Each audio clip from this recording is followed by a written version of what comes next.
Welcome to the Back in Time podcast with Kyle and JD, where every week we jump into our DeLorean, cruise to 88 miles per hour, and travel back in time to review our favorite films. Every week we talk about current cinema, the latest trailers, and we pick a new favorite film every single episode. But I need a nuclear reaction to generate the 1.21 gigawatts of electricity. 1.21 gigawatts! Don't say that! Never say that! Goonies never say die! We're the best, we're the beautiful, we're the only Ghostbusters. Now, here's your host, Kyle Autry, and his co-host, JD. All right, welcome back to another episode of the Back in Time podcast. We are in episode 17. Man, doesn't feel like it's been this many episodes, but we're chugging along here. I'm joined, as always, by my co-host, JD. What's up, man? What's up is I'm looking forward to when they get to Rocky episode 17. That'll be a hell of a movie. Did you just take a slide at the Rocky franchise? When they get to the 17th?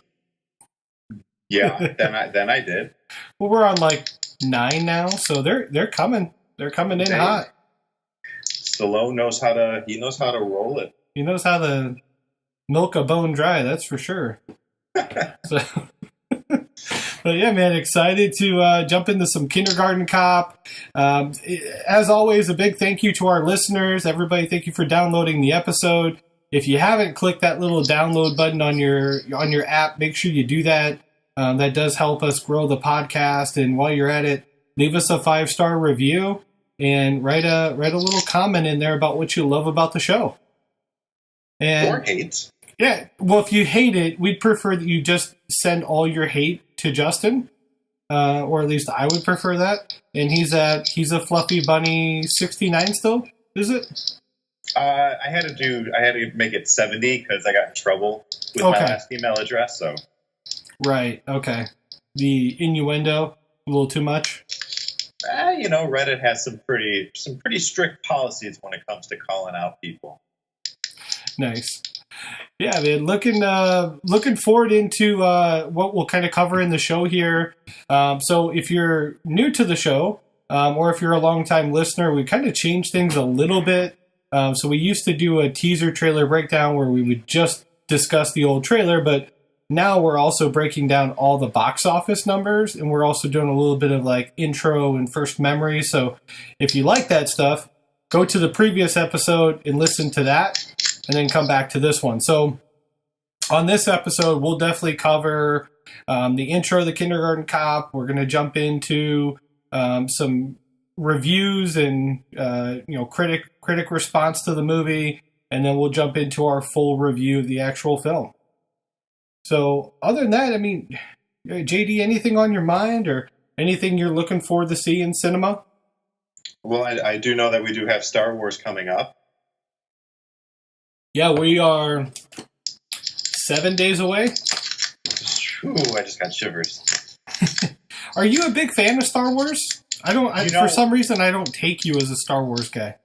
I respect the hell out of what Star Wars has done to create a generational fan base from the 70s to the 80s to the 90s to the zeros to the 10s. It's going to go throughout the 20s. I mean, every 10 years you have basically a new form of entertainment to deliver to children and to reestablish lifelong fans. Like, that's amazing what they've done. I think the movies are pretty solid. It's good storytelling, and I love that, special effects and CGI have sort of met in the middle for, the last 2 movies were pretty excellent. Very enjoyable. Okay. That's good to know that you're a fan. I would have guessed you were not a big fan. Maybe it's because you kind of crap on Batman. Do you want to do some crapping? Can I crap on something? Yeah, absolutely. Crap all over it. Let it rip. Did you see the Jurassic World 2 trailer? I have not watched it yet. Holy moly, was I disappointed. Really?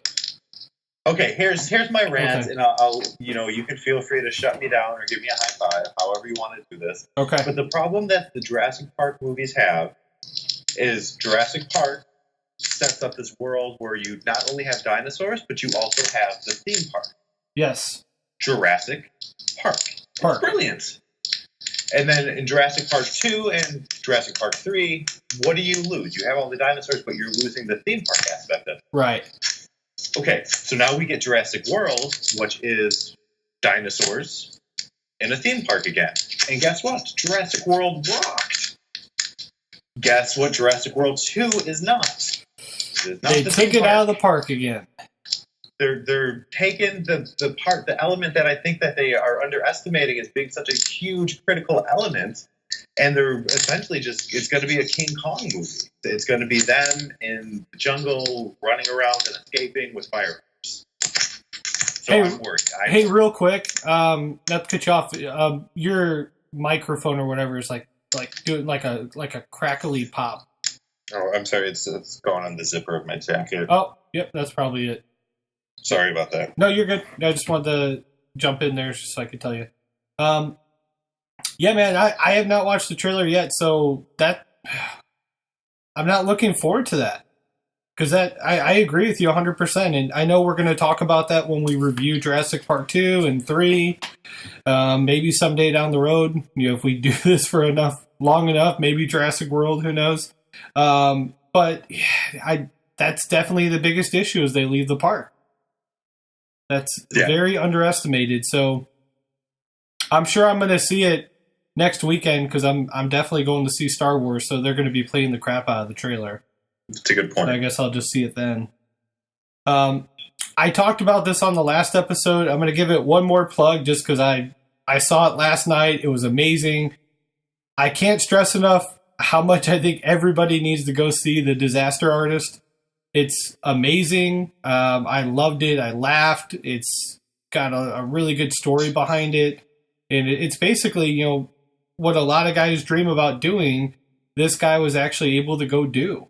And, he made a movie that's lasted for 15 years now. And now there's a movie about the movie. It's crazy. And it does have a 94% on Rotten Tomatoes. So it's being very highly critically reviewed. So go see that. It's really the only thing out this weekend anyway. So if you're going to go see something, go watch Disaster Artist. Should support the film. Why don't we jump into a little introduction to Kindergarten Cop? Cool with that? Yeah, let's hop into the DeLorean and head out to Astoria. All right. I'm going to jump in the old DeLorean here and let's go. How you like that effect? That was pretty baller, man. That's my toy DeLorean. I literally just lit it up, started the engine. Yeah?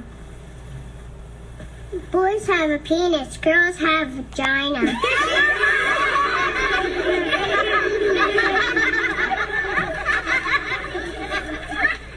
Wow, you taught them the basics. Okay, so Kindergarten Cop is a 1990 American comedy film released to cinema in the United States on December 21st, 1990, directed by Ivan Reitman, distributed by Universal Pictures. Arnold Schwarzenegger stars as John Kimball, a tough police detective working undercover as a kindergarten teacher to apprehend the vicious drug dealer Colin Crisp, who's played by Richard Tyson, before Crisp can get to his former wife and son. So that's the plot of the movie. While undercover, Kimball discovers his passion for teaching and considers changing his profession to become an educator. Pamela Reed plays his partner, Phoebe O'Hara, and Penelope Ann Miller plays Joyce, the teacher who becomes his love interest. The original music score is composed by Randy Edelman. This movie takes place in Astoria, Oregon, at the Astoria Elementary School. And they filmed that at a school called John Jacob Astor Elementary School. So, Justin, what's your favorite movie that takes place in Astoria? And I can give you a list of them if you don't know them all. Well, that's a little unfair because I'm obviously going to vote for Kindergarten Cop. Okay. So you're a big fan of Kindergarten Cop. Let me give you some other ones so you have a little bit more to pick from. So, all right, lay it on me. Movies that take place in Astoria: Goonies, Short Circuit, Kindergarten Cop, Teenage Mutant Ninja Turtles 2, The Secret of the Ooze, Free Willy 2, The Ring 2, and Into the Wild. What do you think their obsession is with the sequels? They have 3 of them, but none of the originals. That's kind of weird, right? Well, I mean, it's a pretty scenic town. It's got some good rain scenes. So if you need some trees and some rain in the downtown area, you just got to kind of say, so long, Astoria. I love that you just squeezed that reference in there. I squeeze it in there a lot. Yeah. So if you're not catching his reference, that is the reference to the Atari song So Long Astoria, based off of the album of the same name.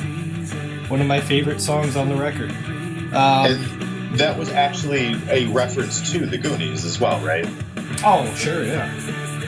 Might as well. The old Goondocks. So, no, I'm being serious. Like, they named it, it was Astoria because of the Goonies. That very well could be true. I don't know. Did you do any research on that? Do you know that for a fact? But I mean, I looked it up and the internet told me it, but the internet has lied to me before. Yeah, very rarely does it lie. So you got to take it for what it's worth then. That's what she said. So Universal Studio... so I'm just trying to find my place here. Universal Studios hired local artists Judith Nyland and Carlisle Jenkins to paint murals on the walls of Astoria to provide new playground equipment, a fence playground, and a new lawn and hedges around the school building. Most of the filming was completed after school was out in June of 1990, allowing many of the students and staff to be extras in the movie. The students' artwork was also used. Schwarzenegger's contract stipulated that a private studio for daily workouts and weightlifting be provided for the actor and his personal staff. A suitable studio was located, but when an agreement could not be reached, the actor threatened to pull out of the production. An Astoria business manager stepped in and donated unused commercial space deemed suitable for Schwarzenegger, and the shoot continued.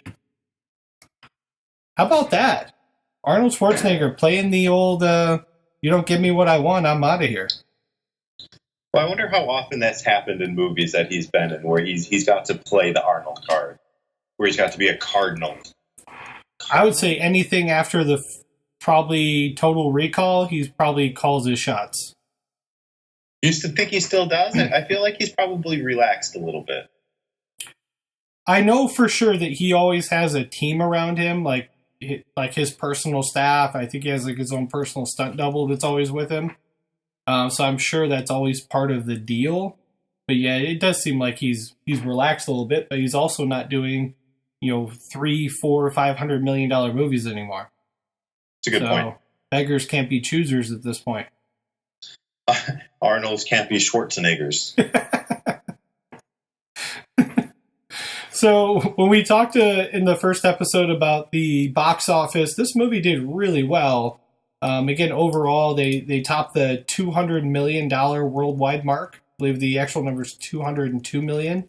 So it was very well received at the box office. But let's talk about how it was received critically. So as usual, I will have you try and guess here, Justin, and we'll see how close we come. So let's start with the critics first. What do you think the old tomato meter score was? Okay, so in my mind, this is going to be a hard one to try to peg, because it's a kids movie with an action star, and it's from the 90s. So, like, rewatching it, there's a lot of scenes where you're like, this is kind of inappropriate for children. Okay, good point. But at the time, it was completely appropriate for that guy to be wearing a pink robe and you being able to see his butt in the reflection of the mirror. That was normal. So what do the critics... I want to say 64%. Okay, good. How about audience score? I feel like this is a movie that a lot of people either love or hate or don't really remember. And I don't know how well it has aged in terms of like having an actual cult following. Mm-hmm. So I don't want to lowball it. I'm just going to say 69 because why not? Okay, you're not far off. You're a little bit over on both. The actual score is the same between critic and audience, and it's only 51%. Damn it. Across the board. So I'm not surprised at the critic score, but I'm really surprised the audience score is only 51. And that's out of over 300,000 ratings too.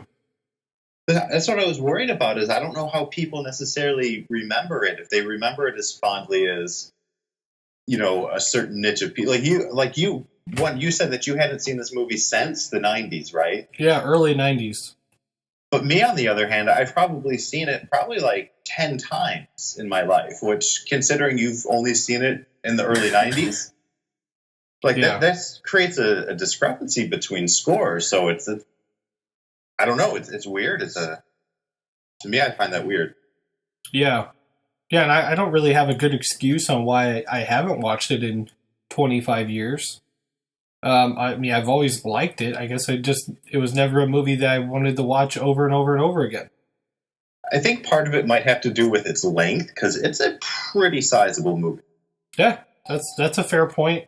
It clocks in just under 120 minutes, so it's a good hour and 50-minute long movie.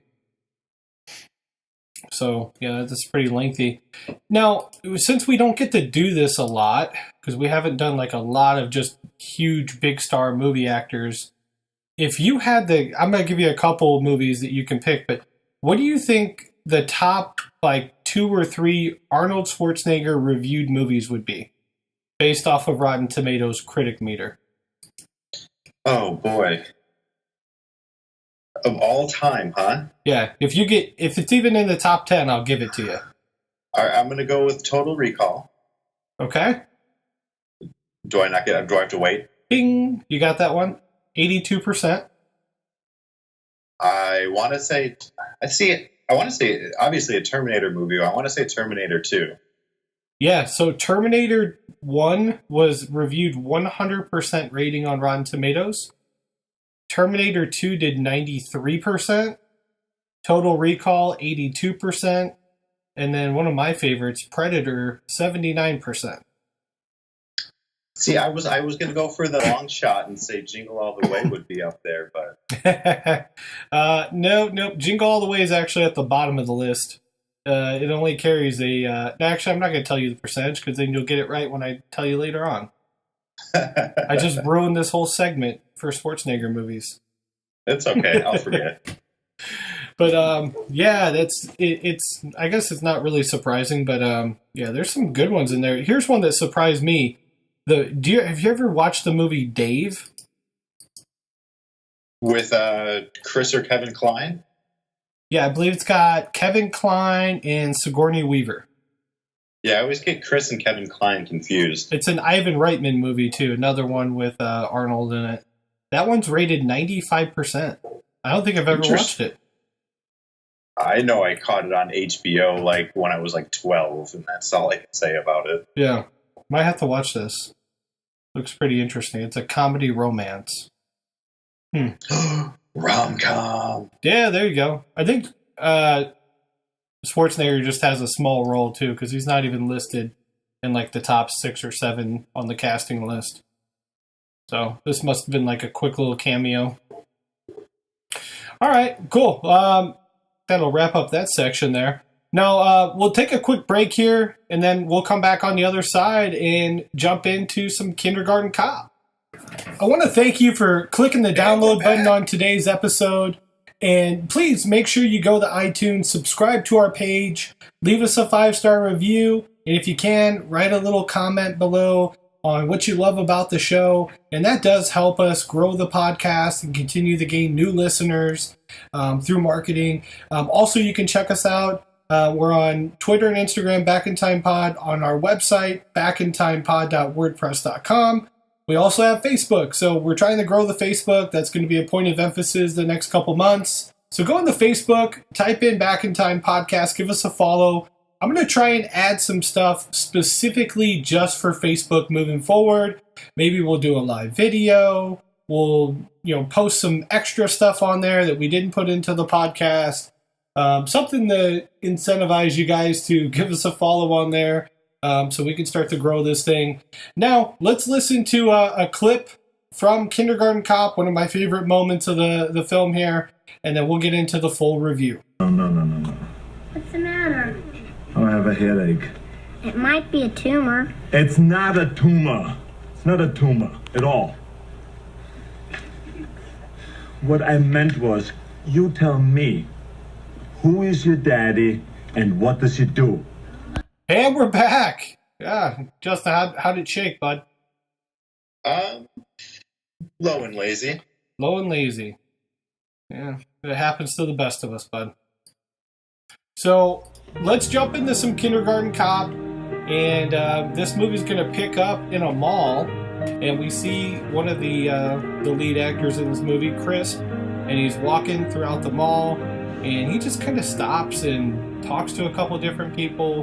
And then up on the top level of the mall, we have our first shot of Kimball, played by the legendary Arnold Schwarzenegger. Justin, what's your favorite Arnold movie, and why is it Jingle All the Way?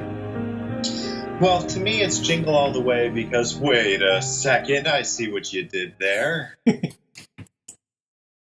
it's Batman and Robin, obviously. Oh, good. Solid choice. Movie was awesome. So Kimball makes his way down the escalator. He pushes a lady out of the way, and I don't know if you noticed this, but she moused, and you can barely hear her, but she calls him a shithead. Arnold Schwarzenegger. She's like, watch it, shithead. And he just keeps walking down, pays no attention. Danny and his girlfriend are in the back room. He tells her to hide. Crisp enters into the room. He's met by Danny, who's trying to sell him something for $1,000. He tells Crisp that he found his wife and she's living in a real nice, clean area, and he saw his son as well. Crisp presses him for more information on the location, and Danny says they are living in Astoria, Oregon. JD, can you remember a very famous movie that takes place entirely in Astoria, Oregon? Is it not the Goonies? It is the Goonies. Oh, okay. And I put that in there just in case you didn't get it. I was going to give you a little hint and say, well, it's one of the co-stars of the next movie we're going to review, Gremlins. And the answer would have been Corey Feldman. So the old guy. I hate to say I'm already planting the seed for next week's episode, but God, I can't wait to talk a little Gizmo. So Did you? Go ahead. We'll get to it later. There's a short film that came out with like this last week about Gremlins. Really? It's supposed, yeah. It's not licensed or anything like that. I think it's just a fan-made thing. I'll send it to you. Check it out. Yeah, send me the link. It seems pretty cool. I will for sure check that out.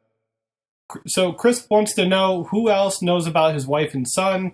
Danny says, no one, Mr. Crisp. I'm not that stupid. And Crisp walks away and then turns around, shoots him, and says, yeah, you're not? So he wasn't smart enough to not believe that he wasn't going to get shot. He fires one more shot for good measure. We see Cindy curled up behind some boxes in the back.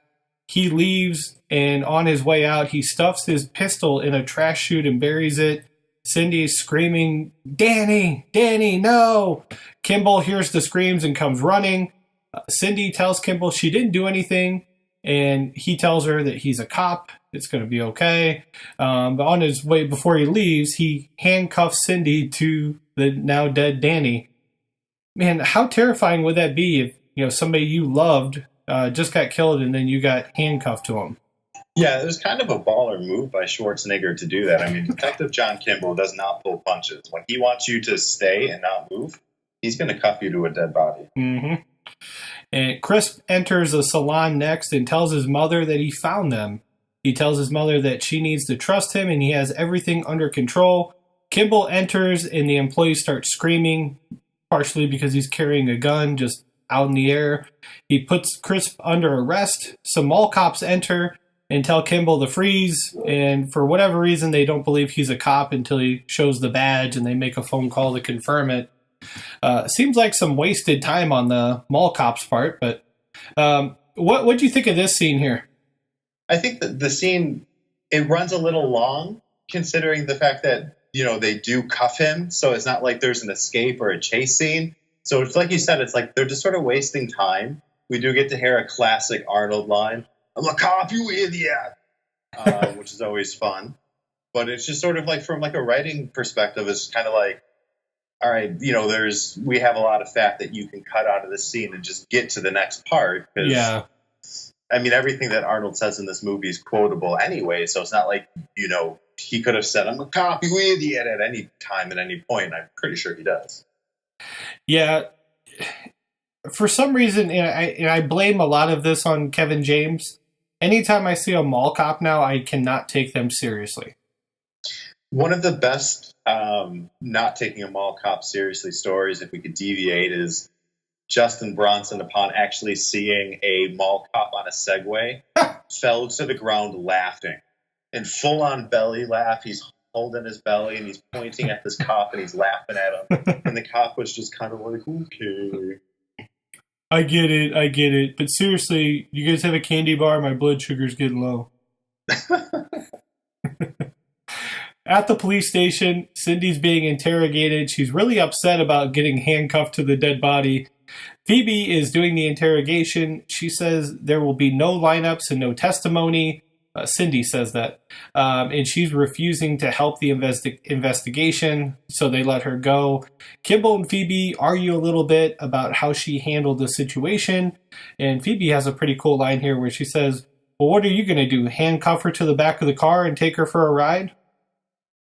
Which immediately takes me to the original Vacation movie where he chains the dog up in the back and takes him for a ride and forgets about him. And that's what I pictured. Yeah, that's a really funny story until you realize and think about how like people have actually done that to other people. Right. And then it's not very funny when you actually think about the practical aspect. I'm being a Debbie Downer, aren't I? It's totally fine. Yeah, definitely not cool to drag somebody in the back of a car. Kimball goes to find Cindy. A couple guys give him some shit outside the apartment, and he kicks their ass. And man, did this remind you of Terminator here? Or was that just me? Because this felt like a scene out of Terminator. Well, see, I think like this whole beginning part with Schwarzenegger reminds me of Terminator from like when he's wearing his I don't think he's taken his sunglasses off yet to this point. Even his like haircut looks very Terminator. Yeah, he's very robotic. He's very just like cold and precise, and he has no personality, and he doesn't say much. And yeah, like this scene is like almost directly, in my opinion, ripped out of Terminator. And like if you only have watched this like going up this amount of the movie, it's so confusing to why it's called Kindergarten Cop. When does the kindergarten come in? Yeah, this next scene literally could have been the scene from Terminator 2 where he comes in, he's like, "I need your jacket and your clothes." The guy's like, "Fuck off." And then he just kicks his ass. So he goes into this party and the guy won't open it up. So he just shoots him right through a pane of glass. Or no, I'm sorry, he kicks him through a pane of glass. And then he goes in and shoots up the boombox. And then a guy sitting next to Cindy on the couch is like, "What's up, man?" He's like, "Get out." He just takes off. And he sits down next to Cindy. And he tells her that he really likes her. And he's going to be around a lot. Days, nights, weekends, holidays. He's going to hang out with her until the end of time. And then the next scene is Cindy now helping the investigation. So, how smooth is Kimball here, getting what he needs? He is a very skilled cop, and I gotta say, like, to me, if I were her, I'd be like, that's not gonna do it for me. But I really imagine he smells bad. Like in this scene, he's real sweaty, and yeah, he hasn't showered in a while, and it's just like, oh. He's got a shotgun with him. It's like, okay, you know what? Just screw this. Let's go finger some dude. So they bring out a lineup of about 10 guys, and right away Cindy points to him and says, "Number 5, that's the creep." And they show Kimball, or not Kimball, but they show Chris, and he's got his hair down. I don't know if he was trying to pull a quick one, like, "See, it's not me. I don't have my ponytail." That's what I thought too. He did a quick costume change. He's got on this, like, sorry, go he's ahead. got on this like this Hawaiian shirt. And he's just like, "Hey, dudes, I'm here to surf." Hang loose, man. It wasn't me, bro. Nope, that's the guy. So we go into the courtroom next, and on his Chris gets sentenced to remain in custody until the trial starts. So on his way out of the courtroom, he goes to his mom and whispers, "You know what to do." And she says, "I am your mother, right?" Apparently that means yes, which would have been the pretty easier answer. After the court appearance, Kimball grabs Chris and throws him into a room. He wants the name of the drug supplier, and in return, he will tell the judge what a cooperative, nice killer he is. Kimball brings up Chris' wife and mentions she stole his drug money, about $3 million worth. He says, "I bet she would make a better witness." Chris says he's been talking to Kimball, that he's been wasting his life chasing after him, and he will be out of here in a week, and Kimball will be back to eating takeout in his crappy apartment. Man, that's a pretty good shot at Kimball there, because apparently he knows exactly where he lives, and he's basically calling him out for living like a heathen. Is that what heathens do? Is that what you're doing these days? Well, I need to change my plans for tonight. Chinese takeout in your apartment? Not anymore. He says his wife left him because of the money, but Kimball's wife left him because she couldn't stand the look at his face anymore. So we got some strong words from Chris. What did you think of this scene and how this kind of relates to setting up the rest of the story here? See, like I said, and I mentioned this before, this guy is a badass villain. He is hardcore. He is fiendish. He is devilish. He is sneaky, and he's got great hair. Like, he does. He would do very well, to be in like $1 Million Man's posse in this little time zone. Shoot, he'd do very well just being like the Head and Shoulders model. Well, that's a very telling compliment, Kyle. Assuming that he has dandruff. I mean, I don't know. I just assumed you wanted to see his shoulders. Kimball and Phoebe are walking around the precinct next. Kimball makes a joke about how he's never seen someone so small eat so much. Kimball mentions he's from Austria, which is his real-life birthplace in real life, and he mentions his dad was a cop and he's been one for 12 years. Kimball and Phoebe are told that they're on the next plane to Astoria and they will be going undercover. Kimball doesn't like this idea. He tries to fight it, but he's told it's not up to him, and she will be going undercover as a substitute teacher, which was her previous job before getting into law enforcement. What did you think of this? Now we're finally getting into the movie. We've got the setup, and it's a great little hook. It's like, oh my gosh, like this is going to be perfect. I think the plan is stupid as hell. It's like, well, try doing some like actual police work and go undercover as a kindergarten substitute. Kindergarten teachers don't have substitutes. They don't have lesson plans. Yeah, I think it's just making sure kids don't eat the glue. Which we'll get to some parts where I'm going to complain about Arnold, or spoiler alert, I'm going to complain about the kindergarten cops. He or she, their teaching methodology, which is very inhumane. Questionable for sure. We're on the plane. They're going over some notes here. Kimball gets kicked in the back of his seat. He turns around and finds a little boy, and he gives him a scary look. Phoebe shows Kimball a photo of Chris' wife, which is from like forever ago, so it's not going to help at all, including like a baby picture, but the kid's now 6 years old. So Kimball's like, that'll help. Kimball rips a toy away from the kid behind him because he's putting it on the back of his seat. He's clearly not really good with kids.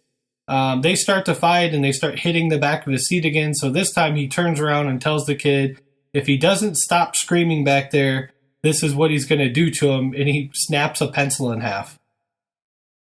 And then Phoebe becomes ill on the plane and she sprints to the bathroom to start throwing up. Before we leave the plane scene, what do you think of this part?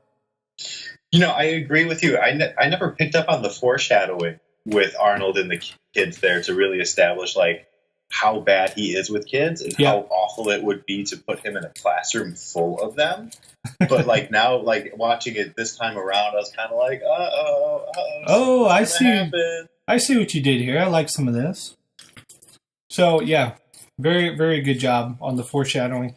So we're now in rainy Astoria. I remember watching some special features on the Goonies and they talked about how it always rained during filming. So I assume that this is like a real life problem if you want to film in that area, is you have to always deal with the rain. It's either that or it's a benefit. If you want a movie with a rainy ambiance, you know where to go because you don't have to pay for special effects. Yeah. Yeah, The Notebook could have saved a fortune. They're driving, and as they're driving several times throughout this part, Phoebe has Kimball pull over, first at a gas station. She runs in and throws up. The next shot is they're just kind of swerving off the road. He stops and she throws up again. And then there's another one that happens kind of later in the evening. And then finally they pull up to a motel, and we see Kimball have to carry her in because she's so weak from just throwing up all the time. The other thing that happens in the car while she's laying in the back, he makes a comment about how she's starting to look a little bit better, and then they show her and she just looks like death. And then the little ferret comes out and climbs out of the bag, and she just freaks out. But I love the fact that we have this big, strong guy who's this badass cop undercover, and everywhere he goes, he's got a little ferret with him. What did you think of that little tie-in? Well, it creates a foil of characterization, although ferrets are kind of rough and are known as being scrappy. Sure. And I think that Arnold's personality in this movie is that of sort of a scrappy detective.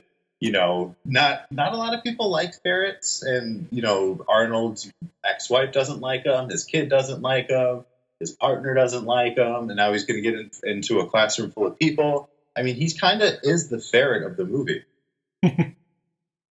He does mention several times in this scene and then previous ones that the ferret would never bite anybody, and he's really friendly, so he does try to put off that vibe.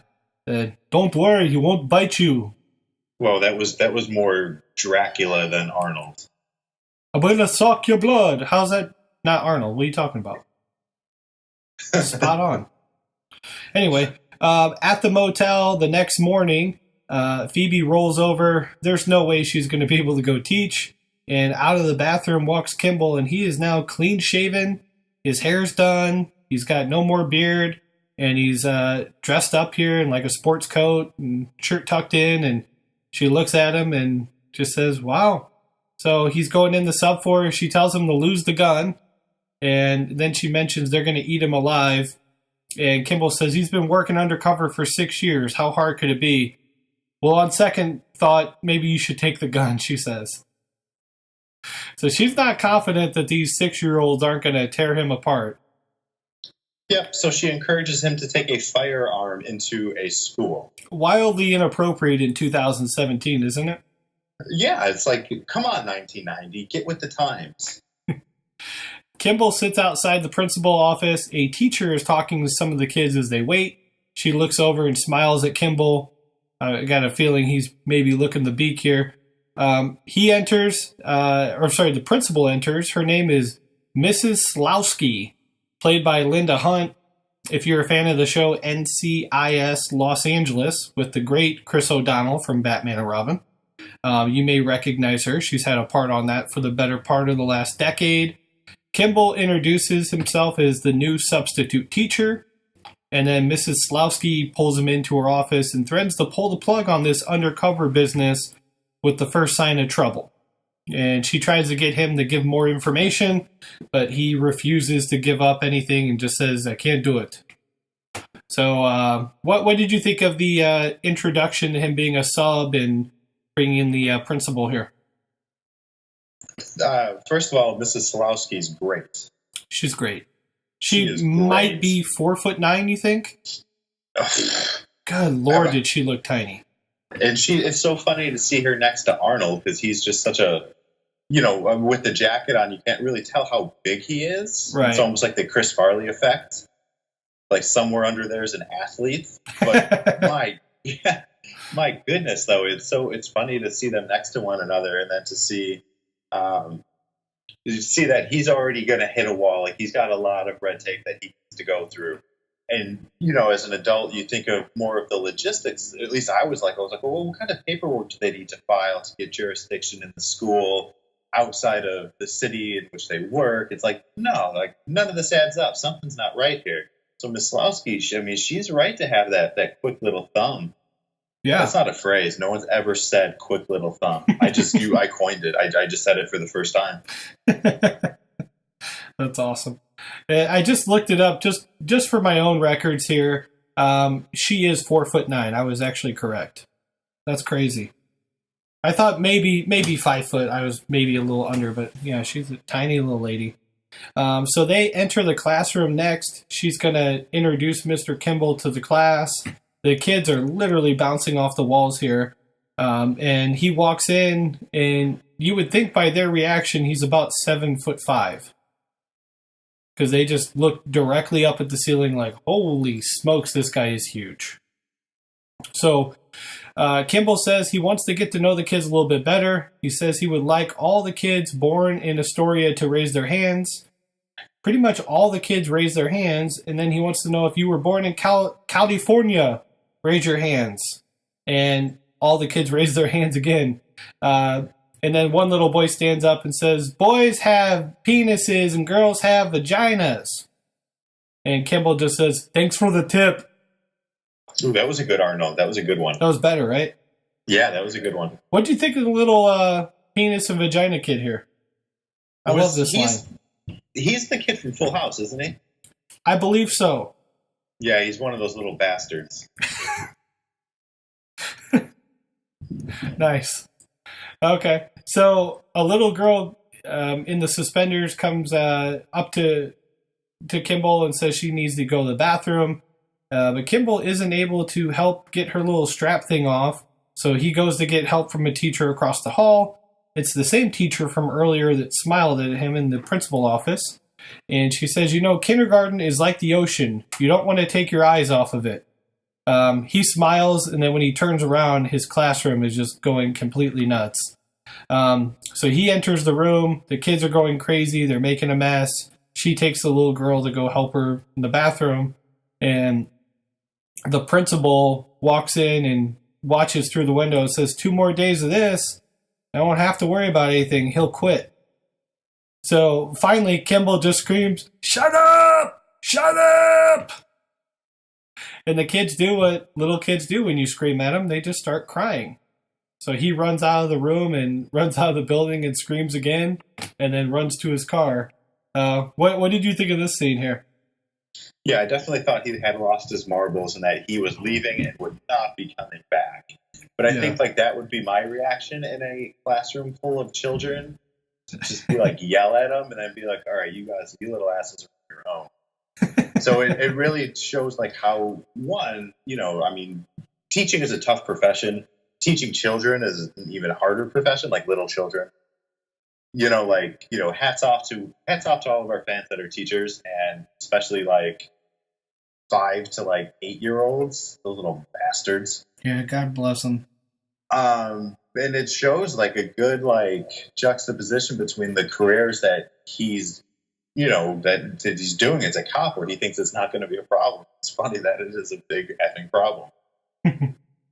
So to get the kids to calm down, he brings in his pet ferret to help, and that seems to help them and take some of the attention off of him losing his mind here. So later in the day, he enters the motel after school, and he just falls face first on the bed, completely exhausted. Phoebe kind of rolls over, and she says, he says, you can take over tomorrow. But she says she can't, and it will blow their cover. So he's now stuck as that substitute teacher for the foreseeable future.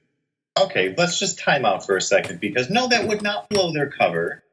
Okay, everybody's questioning his ability to be a kindergarten teacher. Everybody's questioning the fact that he's a male kindergarten teacher. Just people are actually like, oh, he's a guy teaching kindergarten? That's weird. So no, it only would help their cover if he's like, oh, I can't do this anymore, so I quit. And then the girl comes in and takes over. Right. That's a good point. And literally substitute teachers typically are 1-day subs anyway. So I don't know what Ivan Reitman was thinking. There's no such thing as a 1-day sub. No, that's literally what happens every single day in hundreds and thousands of classrooms. So, anyway, next day, we see Kimball and he's walking to school. A few of the mothers have kind of gathered in a little circle and they're gossiping about the new kindergarten substitute teacher. One of the moms says, "He must be gay." And then a little boy runs up to his mom and says, "That's him." They all turn around and the redhead mom says, "Holy crap, that's your teacher?" And they're just infatuated with him. And I would say all three of them were looking to beak here, if you ask me. Yeah, the best I can know about, based on movies and TV shows and rumors is, kindergarten moms are looking to beak. And I think that's going to be the next screenplay that I write is going to be called that. The Beak? Kindergarten moms be looking to beak. That's a good title. I know, I like it. Oof, I might have to register that before you write it. Sylvester's mom pulls Kimball aside to ask him to keep an eye on him. She's played by Kathy Moriarty, maybe. If she looks familiar, you might recognize her from Raging Bull, or she's the lead antagonist in the film Casper, the lady that takes over the house. Whoa. I'm sorry. Was the lead antagonist in Casper not the ghost that was haunting the innocent family? I don't know. I guess the three ghosts might be the lead, but she's kind of like the real bad guy of the movie, if you remember. Okay, no, it's the ghosts that were innocently haunting the house. Right. Anyway, she's the one that inherits the house and kind of like the loudmouth lady. And so then she was the good guy in the movie. No, she's the bad guy. I think that we're remembering different versions of this. Future episode. We'll get to it next Halloween. That's on our list. So, Kimball asked where the father is, and she says they haven't seen him since he was 2 and he lives in California. Obviously, that piques Kimball's interest because that's exactly what he's kind of looking for. Kimball may have found his mom and son here. The little redhead boy from earlier runs into the classroom and he wants to know if Mr. Kimball is married, which he replies no. So the kid yells out of the classroom to his mom, "No, he's not married." So those ladies are still going after him, even after he's in school. So that part cracked me up. They do the Pledge of Allegiance next, and Kimball walks over to a little boy who's sitting there eating a bunch of lunches, and he wants to know if those are his, and he says no. So he lifts him up in the air and says, "Stop doing that!" What do you think of that scene? It's one of those scenes that I think it could have been cut out. I don't think it's necessary to the story whatsoever. Not at all. But so, the writing part of me is kind of like, all right, let's get going. But to hear quotable Arnold is unbeatable. I think when my son makes me mad, I'm going to start doing that. Just lift him up in the air and go, "Stop doing that!" And just see if it works. It has to work. It was in the movie. Yeah, I would imagine. Kimball wants to play a game called Who is Your Daddy and What Does He Do? So immediately, the class wants to know who his dad is. And Kimball grabs his head and says, "I have a headache." And one little kid says, "It might be a tumor," which Kimball replies with, "Would you like to take this one?" It's not a tumor. That's such a classic Arnold line. There are a lot of interesting answers to this question here, but I thought the little kid with his dad was a gynecologist was the best because he just says, "My dad looks at vaginas all day long." So, did you have anything different that you liked out of all the kids and what their dads do? Well, I like the one girl, the last girl that goes, and she comes up and she just speaks in Spanish. And they just all sort of look at her. I feel like that was a missed opportunity for Arnold's character to be like, "What are you saying?" It just doesn't make... I need a translator! That was good. Definitely that was my favorite. Missed opportunity for sure. there is one kid that definitely stands out here. He doesn't want to talk to anyone. He just wants to sit in the back and be left alone. His name is Zach. I mean, obviously we've watched the movie, so we know which kid it ends up being. But at this point, and I honestly could not remember like which kid was which. I thought this was the one that was going to be the Crisp's son. What'd you think? So you fell for the snake in the grass, huh? I sure did. I unfortunately remember who the kid was, and I hate this kid, and I've got a Charlie Conway out for him. Oh, because my least favorite kid in this classroom. He is so freaking annoying. There's just one kid that just needs to, there's always that kid in the classroom. It's like, stop sucking up to the teacher. Just sit your ass down and read your book and color your pages. Yeah, drink your milk and shut up, kid. For real. So a fire alarm goes off next. Kimball screams, "There's a fire alarm." All the classes exit in a nice, neat line and in order. And then Kimball's class comes running out screaming, and they're last as well. So the principal calls him out and just kind of embarrasses his procedures style here for the fire alarm. And in the next scene, we see Kimball, and he sees that Zach is leaving. So he tries to track him down to talk with his mother. But as he's running to the car, yelling, "Stop!" She just pulls off and takes off. So again, at this point, I'm going, oh, that's got to be her. She doesn't want to talk to him. She's hiding something. So anything you want to add to that? The kid even looks like Crisp. Yeah, for sure. So in the next scene here, Phoebe's starting to feel better and she wants to eat something. So they go into the restaurant and they run into Miss Joyce, the teacher from earlier. So we now have a name for her. And turns out her son is in the classroom with Kimball, and his name is Dominic. Fucking Dominic. Anything you want to... I'll give you your Charlie Conway moment. Anything you want to say about Dominic here that you haven't mentioned? He's so annoying and he's so rude. Like, kids are supposed to be seen and not heard. Shut your damn mouth, Dominic. Yeah, I wish he'd shut his big yapper. Adults are talking. Adults are looking to beak. Yeah, the worst part, I know you really don't like this kid. There's actually two of him. So their twin brothers play this role. So I don't know if you knew that or not, but it's Joseph and Christian Cousins who both play Dominic. I did notice that in the credits at the beginning that there was the doubles.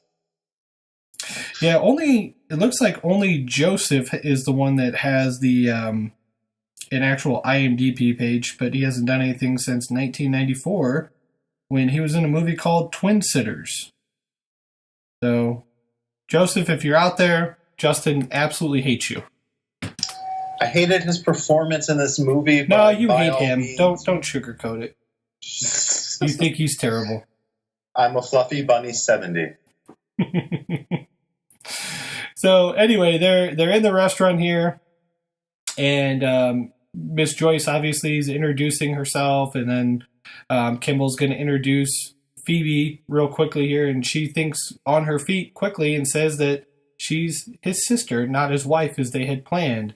And then she's going to introduce her accent here. What did you think of her accent and the quick thinking on her feet to switch over to sister? Her accent is pretty spot on. Is she a native of Austria, or do you know anything about her background as a person? I don't think she is, to be honest. She does a great job. Nope, born in Tacoma, Washington. Well, that says a lot. You're not a big fan of Tacoma? I've never been. Yeah. You know what? I'll tell you what. I'm feisty as hell today. Shout out to the mayor of Tacoma. I'm never visiting your city. That's awesome. So they leave the restaurant. Phoebe tells Kimball she thinks he scored tonight with Joyce. But Kimball's a little on edge, and he walks over to a bench and says, "They're pushing me around." And Phoebe's like, "Who? The kids."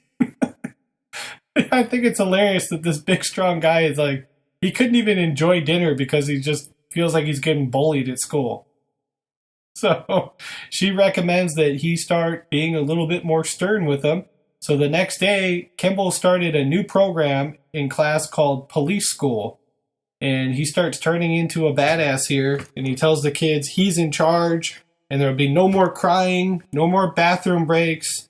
So apparently he's just going to have the kids start pissing their pants here. Yeah, that was what I thought too. I was like, Kimball, if anything, you should have extra bathroom breaks because kids get real, like, antsy and fidgety when they got to pee. Yeah. His plan starts working. They start to listen. He's using a whistle now to get their attention. He's got them marching. They're doing physical activities. I don't know how else Arnold would teach a class, though, right? Other than kids doing push-ups and chin-ups and doing the rope. Well, so the problem that I have with this is he's an educator. He's not. He still has to teach them, like, reading and writing and arithmetic.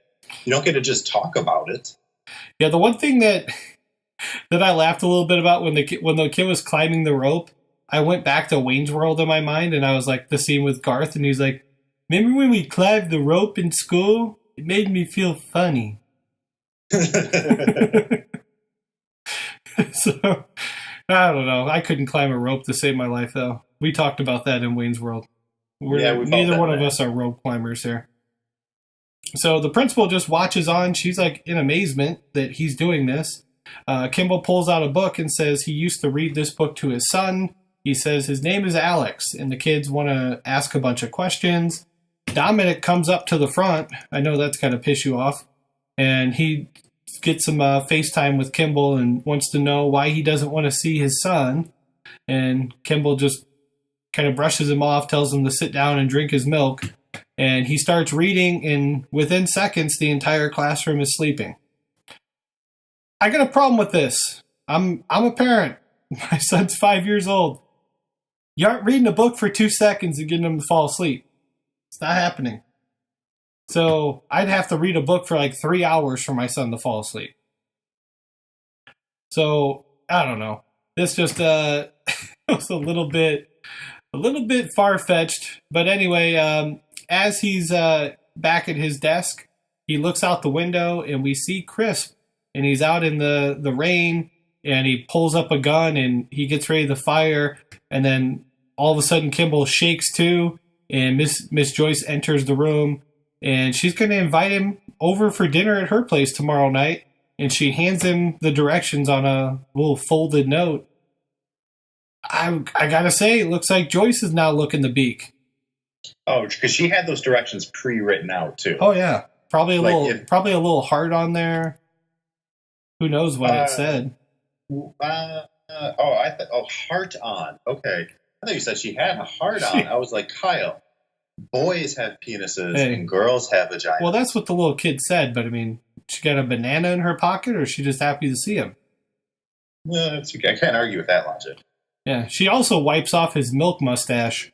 Do you think this is Arnold trying to get that milk mustache commercial deal? Add it in there. This could be a new deal for me. I want to be the one. So Kimball finds a car parked outside the motel. He enters the room thinking someone's broken in, and you can hear Phoebe in the background kind of like grunting and moaning. So he busts in the room. Freeze! And it's not a killer. It's just Phoebe's fiance, and they've been doing the hibbity-dibbity. So yeah, they're in post-peak. Yeah, they were definitely playing a little hide the salami in the shower, if you know what I mean. Yeah, they just returned home from Beekman's World. Phoebe explains that he's a chef, and Kimball says, "You're marrying a chef?" That makes sense. So I thought that line was funny. She's like, "Yeah, really good chef. Here, have some of this pasta." And then he leaves the room.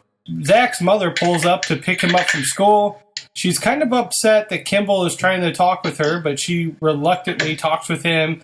She said she knows what this is all about. And I think at this point he kind of maybe thinks that she might be like Crisp's ex-wife, but she's not. She's actually referring to the bruises on Zach. And he's been getting beat by his father, and so has she. She doesn't want to get the school involved, but Kimball says if he does it again, he's going to press charges against him. What do you think of this? Like, this. I guess it really doesn't mean much in the end, but it's just like a little side story going on here between this kid, the mom, and the dad. What do you think of this? It's one of those things that, like, I don't... Shit, let me do that one more time. Sorry. Go ahead. I banged my knee into the cabinet. You all right? Yeah, no, Yeah, it just really caught me off guard. It's one of those things that I think makes like a really good story piece, but it doesn't add anything to Kindergarten Cop other than being like a red herring. Right.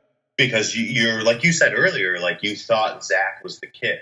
Right, definitely. And so the setup is like great. They look like it. Everything adds up. It's a sad little portion of the story. Yeah, but it doesn't really do anything. And it makes me think that Kimball's really a bad detective. That he doesn't know. He just assumes that's Crisp's kid. Yep. Yeah, definitely. Good points. We're at the mall next. We see Cindy from earlier. She walks up to a guy and asks him for the stuff. He gives it to her, and then the guy walks to the back, and we see Crisp's... I'm having trouble pronouncing this dude's name. Crisp's mother, and she pays him for delivering the stuff to Cindy. I guess like 5-year-old me was like, what stuff? Like, did he give her some candy? But we'll find out in a few minutes it's not candy. In the next scene, Kimball is getting ready for his dinner with Joyce. Phoebe gives him a bottle of wine and flowers to give to her.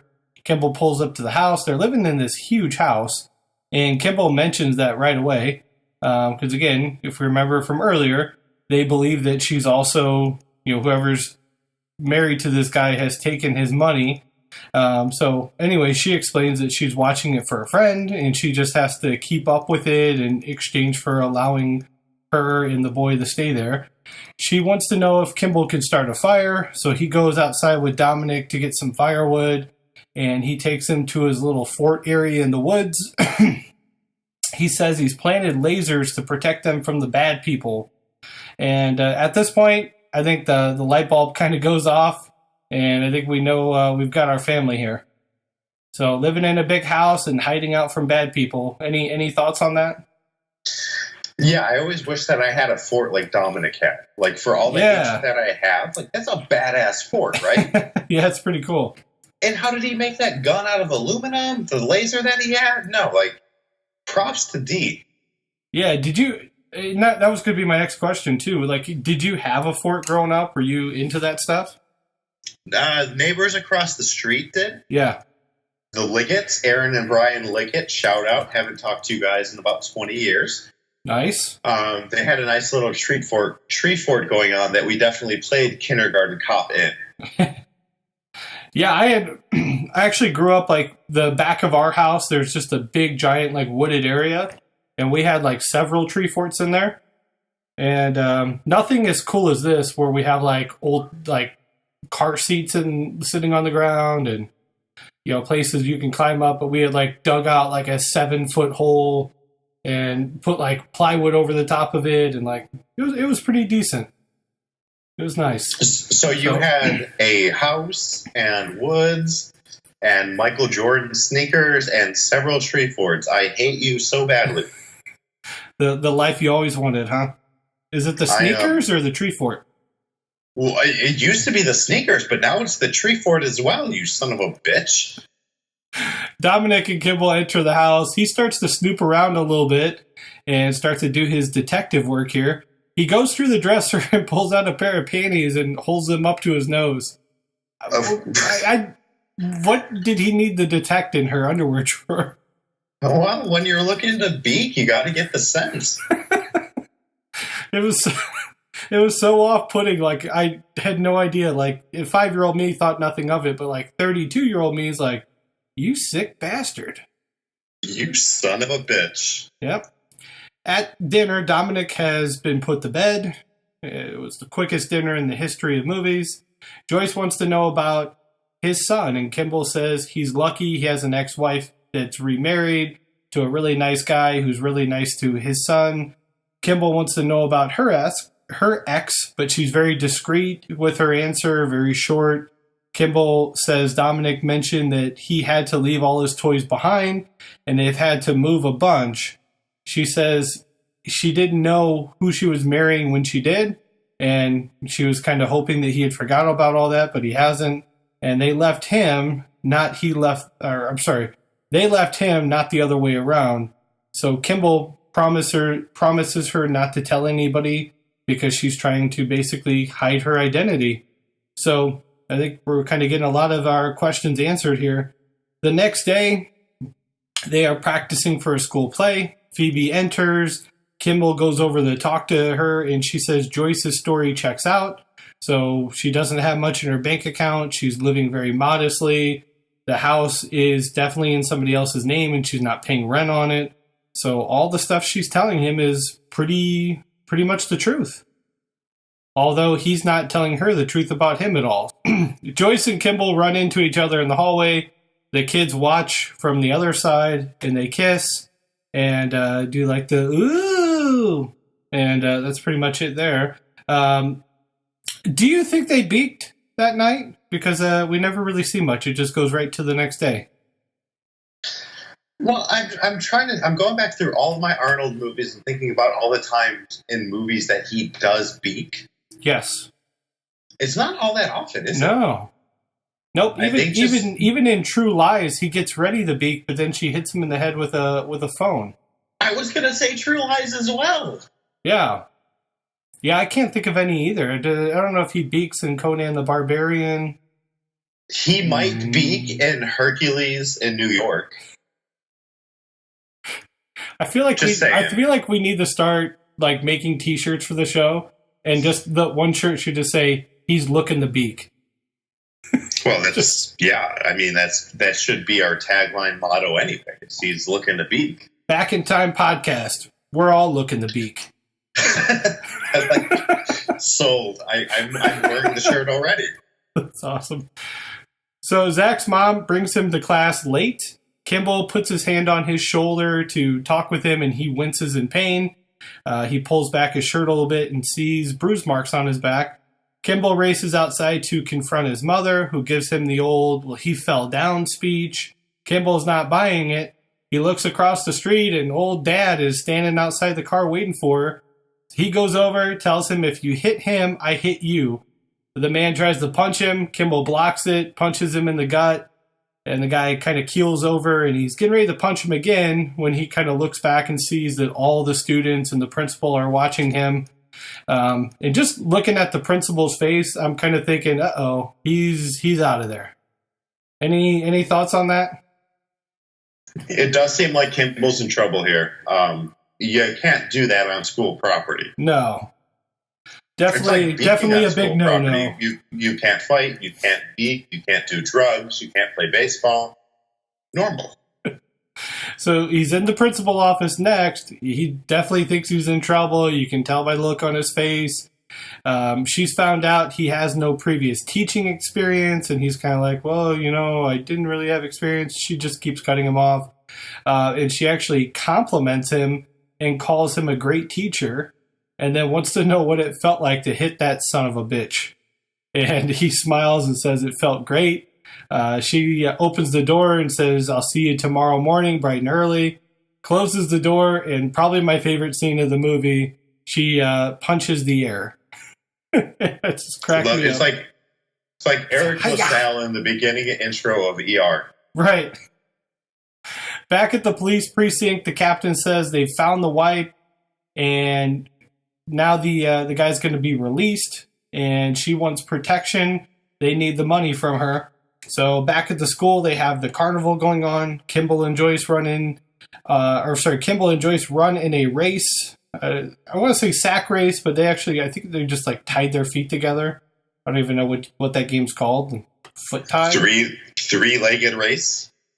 There you go. I guess that would be it, wouldn't it? It's a thing. Yep, totally forgot. Now I sound like a dumbass. Next t-shirt. Because you had your Michael Jordan shoes on, so obviously you didn't want to be in a three-legged race, you son of a bitch. No, I could have scuffed him. I'd never do that. The class gives a Gettysburg Address next. The kids do a good job. Kimball seems pleased. He gets brought up on stage and gets introduced. Everybody kind of cheers. I feel like this would have been a great time for him. Just like they zoom in, and he's just like, yes! Yes! Just doing his Arnold little chant. What'd you think of that? I think your impression was great, and I think that your direction was even better. So back at the Astoria, Mr. Crisp arrives and says, wow, nice town, fresh air. He opens up the door and helps his old mother out of the car. He suggests they buy something up for the kid here. So he goes over and looks into the window of a store, sees like a little train set. He goes in, but somebody has just bought it. He offers the guy twice as much. He turns it down, and then he says, I'll give you 4 times what it's worth. And the guy won't budge, so he leaves the store and says, hey, no harm in trying. So we go back to the carnival. Phoebe shows up. Kimball goes over and tells him that time's up, and they need to press Joyce for answers now. Cindy OD'd last night, and he's been released from jail. So Joyce walks over. Kimball tells her the truth about who they are and what they're doing here. They say they can offer her immunity for her testimony, but they need the money. She calls him a son of a bitch and runs over to get Dominic from the pony ride. Any thoughts on this scene here? This scene has always reminded me from the intro scene to Face Off, when John Travolta's son gets brutally murdered. Yeah. Am I the only one that thinks that? No, that's a really good comparison. And I'm also immediately already thinking, oh my gosh, we have to do Face Off. It's so quotable. Well, I can't wait to the poster with your face on one side and my face on the other side. Yes. That's amazing. Back at the store, Crisp is going to approach the man outside that he tried to give the money to. He says, gee, mister, you just don't get it. And he gets kneed in the stomach, and then his face slammed against the door. And Crisp just reaches in and steals it instead of paying for it now. And he goes back into the drugstore. He pays for his mother's medicine. She's bought all this medicine for Dominic. And he says, you used to stuff this down my throat as a kid, and I didn't need it. But she argues that that's why he was never sick. I mean, is she a creep or what? Because this kind of freaked me out that she bought like 20 bottles of medicine, including a rectal thermometer for her grandson. Yeah, I really think that there's a prequel movie to this. Yes. Preschool Cop. No, where he's getting like molested as a kid. That'd be a terrible movie, but yeah, no, you're the one that said that. I never said anything about molestation. It seems like that's where it's going. I don't know why you need a rectal thermometer for your grandson. Seems weird. Well, Kimball enters Joyce's home. He's trying to find them. She kind of jumps out of nowhere. Again, calls him a son of a bitch again. These writers really like the word son of a bitch. They use it a lot.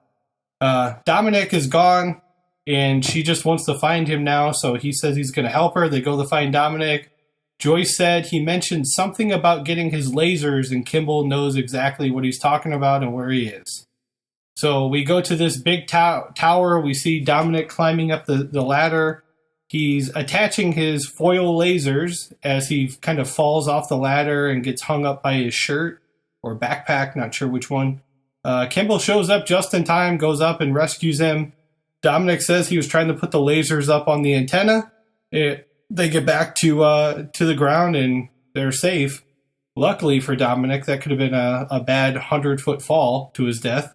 That would have been an odd move on the movie. And that's the real ending. It's like right. That's why it said based on. Is that why it says based on a true story? Because in the real movie, it's just like slip on a banana peel, and that's horrible that we're laughing about it. But back at the house, Joyce starts packing the clothes. She says there is no money. He just said that, and he made it up so the police would always be looking for her, so he could find her. Kimball gives a warming explanation of how he's not involved in his kid's life and how he's lost his family, but he doesn't want to lose her or Dominic. And they kiss again. And apparently all's good in the hood, if you know what I mean. So what do you think of this scene? Yeah, I mean, I think this is why so many like newscasters and celebrities are in trouble in the media currently, because they think you can just, I'll shut this woman up, I'll kiss her, then it's all good. It doesn't work like that anymore. The 1930s movies where they just grab a woman, they're like, shut up and kiss me. Man, see, I'm going to fill you up with my lips, eh? Yeah. Baby, it's cold outside. Shut up before I pump your guts full of lead. All right. Next day. 1, 2, 10. Next day at school, they kiss again. The class sees them in the background. Again, they get the oohs and ahs. Phoebe talks with the class about safety and not trusting strangers. In the principal office, Crisp is in there, and he's interviewing the principal about possibly bringing his child here, and he's going by an alias, so she has no idea who he is. They go walk around the school and stop at the kindergarten class, and he sees Dominic, and he's sitting there, you know, they're kind of jumping on top of Kimball here, and he's, yes! And, I mean, what do you think of this scene here? It's kind of creepy with Coco Crisp running around the school. No, it's so weird to watch a movie like this and to be like, this kind of shit does not fly anymore. Right. You can't just walk into a school and be like, I'm going to bring my son here. Can I look at all of your children? And then to see Arnold come through like he's just covered in like Lego blocks. Right. Like, yeah, it's a good point. It definitely is very 1990s. Like, can I just walk in? I've got my pistol in my right pocket. I'm going to use a fake name. Can I take a tour? Oh, sure. Let's go. So, anyway, he goes outside to his mother who's waiting in the car. He says she's calling him Dominic. She always wanted to name him that. So I guess that's interesting. I believe his real name is just whatever the dad's real name is, and they just call him Junior, the mom and Crisp. So anyway, Crisp goes back into the school. He starts a fire in one of the classrooms. It's not being used. The fire alarm goes off. They start to make their way out the door. Kimball's screaming for Dominic, and in the next scene, he's trying to keep up with him, and he keeps calling for him, but then he kind of runs into this big group of kids, and he loses them for a second. And then the kids start yelling, "Stranger!" And they're pointing right at Crisp as he's grabbed Dominic, and he runs up the stairs, and then Kimball chases. Outside, Joyce wants to know where Dominic is. Phoebe says Kimball's looking for him, so she freaks out and runs toward the building. Upstairs, Crisp has Dominic. He takes him into a room and explains to him that he's his father. Dominic doesn't believe him. He says his dad lives in France, and he tries to run, but he won't let him get away, and he just keeps kind of covering his mouth and stuff so he can't scream. Anything you want to add on this part? This is kind of starting to pick up speed here. yeah, it's creepy as hell. Yeah, I mean, every parent's worst nightmare is their kid getting abducted, so especially by their crazy ex-husband. Or the kid's dad. Let's give some credit to Crisp here. He's the dad. How dare she lie to Dominic that his dad's in France? No. Wow. His daddy's come home. Yeah. Well. Outside, Phoebe tries to get into the building, but she's turned away by the cops, or I'm sorry, by the firefighters that won't let her in. She kind of goes around the side of the building, and she's got her gun out, and she's trying to figure out a point where she can get in. And that's when old grandma is sitting out in the car and decides to run her down, and basically flips her over the top of the couch, she tracks her down and runs her over with the car, flipping her over the top. She's laying on the ground, motionless, and grandma gets out and steals the gun. So I don't think Phoebe's going to be coming to the rescue here. So inside the building, they run into Joyce, and she sees her son and ex-husband. They go into this locker room type of area. They argue. She gets punched in the face here, and then Dominic runs and kind of hides behind the lockers, but Dad finds him on the other side. Kimball enters, and he's been being told to drop his gun, and he's holding a gun to his own son, which is not cool. So we can't back up Dad on this one.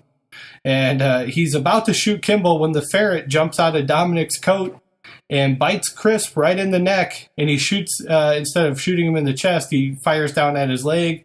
Kimball falls, grabs his gun, and fires 2 or 3 shots into the chest of Crisp, assumingly killing him. Joyce grabs Dominic. Phoebe comes in, and I'm getting ahead of myself here, but what do you think of this scene here with Kimball coming to the rescue here? Obviously, Kimball's, he's Kimball is filled with love. His pants are filled with beak, and he's ready to save Dominic. It's just a shame what happens to Chris. Yeah, and his shoes probably filled with blood because he's got a wound, and it's bleeding all over the place. And it's not in his butt. That's true. It is not in his butt. So he gets up and, kind of stumbles over to make sure everybody's okay. And that's when old grandma comes in again with the gun, and she kind of corners him into the bathroom and starts firing a couple shots above his head. And she's about ready to put an end to Kimball when Phoebe, who wakes up from her nap here, runs in and hits her with a bat and says, "You're not so tough without your car, are you?" And she's also not so tough when she's 70 and you take a baseball bat to her. But what do you think of Phoebe coming to the rescue here? It's so, because like I said earlier, like Phoebe scared the shit out of me. Yeah. And it might be because of the way that she attacked my grandma. Because, I'm sorry, Grandma Barb, but you are exactly the same as Grandma Death in this movie. But the way that she just nails her there. Yeah. Yep. So in this next scene, we see Kimball being taken out by a stretcher. A few of the kids are trying to ask him if he's all right, but he's not saying anything or giving like a thumbs up. So we go to the hospital room next. Kimball's being fed some Jell-O. Phoebe comes in and starts talking with Kimball and immediately takes his Jell-O and starts eating it, which I love how she sticks to her character. Every scene she's going to eat or she's going to be sick. One of the two. She leans in, gives him a kiss. Her fiance pops in with the flowers and food for him, says he made him something special. He kind of knocks something off the table and then pulls on a rope and Kimball's leg goes flying up in the air and he screams. So her fiance is kind of a bumbling idiot here, but in this last part here, he apologizes and wants to know if Kimball's going to make it to the wedding, and he says he wouldn't miss it for the world, and then he calls Phoebe his partner. So what do you think of this scene here? Kind of a nice moment between Phoebe, Kimball, and the buffoon. It's a good way to end the movie. I mean, we see the way that the family drama ends. We see the way that the story sort of is wrapped up. But I don't know. I kind of feel like maybe there's a sequel in the works. Yeah, so we're not quite at the finish line yet, but we're close. So right before she leaves, she wants to know where she's going to send the invitation to. So I think the question is he going to be back at the Force, or is he going back to Astoria to be a teacher? So the next scene, we're at the school. Kimball enters. The principal takes him to the classroom. He blows the whistle here and yells, "Hey kids, I'm back." And that has to be a Terminator reference, right? I think that's a very safe assumption. Yeah. So, they obviously jump up and start cheering. And then Joyce is in the other room teaching her class, and she hears all these kids going crazy. So she just stops teaching her class and leaves and walks over to the other room and sees him in there. Right before they embrace, a little kid says, "Uh-oh, they're going to do it." And then they kiss and the movie ends and credits roll. Final thoughts on the ending here? It's perfect for the 90s. Like, for those of you that don't know, for our younger listeners, this is the way the 90s roll. This is the way that we wrapped up movies. None of this Inception, spinning top nonsense. Right. No. Arnie gets the girl. Doesn't matter who it is. The guy gets the girl. It's either a hug or a kiss at the end. We all go home happy. And you assume beaking. Yes, major beakage after this. Very good. But yeah, I mean, I have to say, it's been a good 30, how many years is it now? 27 years for this movie. It's, the references are a little aged, but it's just a classic. It's a fun movie. I can see why you've watched it so many times over the years, and I'll probably watch it again now that I own it. Well, what are your final thoughts? Yeah, I think the movie holds up. He's so Arnold, it's just epic. The supporting cast is great. I still hate Dominic. Phoebe scares me. Crisp is one of the ultimate 90s villains. It's worth watching. It's so good. Yep. And that'll wrap it up for today's episode. of Kindergarten Cop, episode 17. Next week, we are doing Gremlins from 1984. So we're going to be diving back into the old DeLorean here and heading back 33 years. So this is going to be... yeah, go ahead. I was going to say, I love when we do prenatal movies. Movies that happened and came out before we were even born. Sure. Yeah, I mean, we were tadpoles at this point. Did you like that prenatal? I just came up with that. That's well done. And it ties in nicely because, I mean, we have some prenatal gremlins that are born in this movie. So, yeah, so I started watching it this afternoon. Man, talk about a movie that does hold up. I mean, I just feel like they could put this out today and it would still be as popular as it was. So it went good. My son came down and watched it for a second, was immediately scared. I was like, see, this movie still works. Oh, that's adorable and scary as fuck. Yeah, he's going to have nightmares for years. So join us online. We're on all social media, Back in Time Pod, Twitter, Instagram. Help us grow our Facebook. I know some of you assholes out there have a Facebook.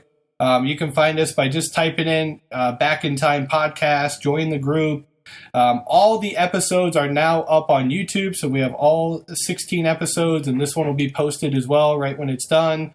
The easiest way to support the podcast is to find us on the Apple Podcast or the podcast app on your device. Hit subscribe. That'll make sure you never miss an episode. And then while you're there, leave us a little 5-star review. Write a short little review about the show, what you love about it, and that will help us grow and eventually pick up sponsors. But for Justin and myself, we're going to hop back into the DeLorean, punch in December 11, 2017, my son's birthday. Happy birthday, buddy. And we're going to return back to present day, and we will see you on the other side. Meow. It's not a tumor! It means your future hasn't been written yet. No one's has. Your future is whatever you make it. So make it a good one. Both of you. We will, Doc. Stand back. All right, boys.